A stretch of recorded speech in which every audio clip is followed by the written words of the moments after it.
തൃശൂർ ചാവക്കാട് സ്ഫോടക വസ്തു പൊട്ടിത്തെറിച്ചു.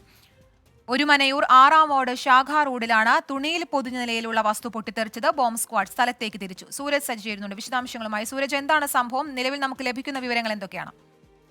കീർത്തന, ഉച്ചയ്ക്ക് 2:15 ചാവക്കാട് ഒരുമനയൂർ 6-ാം വാർഡ് ശാഖ റോഡിൽ ഇത്തരത്തിൽ ഒരു ഉഗ്ര സ്ഫോടനത്തിന്റെ ശബ്ദം കേൾക്കുന്നത്. വലിയ ശബ്ദമായിരുന്നു. ഈ ശബ്ദം കേട്ട് ആളുകൾ അങ്ങോട്ട് എത്തി നോക്കുന്ന സമയത്താണ് ഈ വലിയ രീതിയിൽ പുക ഉയരുന്നു. പിന്നീട് നടത്തിയ പരിശോധനയിൽ ഗുണ്ടും അതുപോലെ തന്നെ ഈ വെള്ളാരങ്കല്ല് തുണിയിൽ പൊതിഞ്ഞ നിലയിൽ കണ്ടെത്തുകയുമായിരുന്നു. തുടർന്ന് ചാവക്കാട് പോലീസിനെ വിവരമറിയിച്ചു. ചാവക്കാട് പോലീസ് വിവരമറിയിച്ചതനുസരിച്ച് തൃശൂരിൽ നിന്നുള്ള ബോംബ് സ്ക്വാഡ് ഈ മേഖലയിലേക്ക് വന്നുകൊണ്ടിരിക്കുകയാണ്. വലിയ ശബ്ദമാണ് കേട്ടത് എന്നുള്ളതാണ് ഈ പ്രദേശവാസികൾ പറയുന്നത്. എങ്ങനെയാണ് ഇത് പൊട്ടിത്തെറിച്ചത് എന്നത് ഒന്നും അറിയില്ല. വലിയ ശബ്ദം കേൾക്കുന്നു.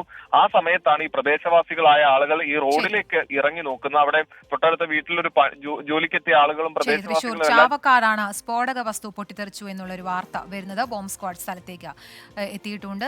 സൂരജ് സജ്ജിയാണ് വാർത്തയുടെ കൂടുതൽ വിശദാംശങ്ങൾ നൽകിയത്.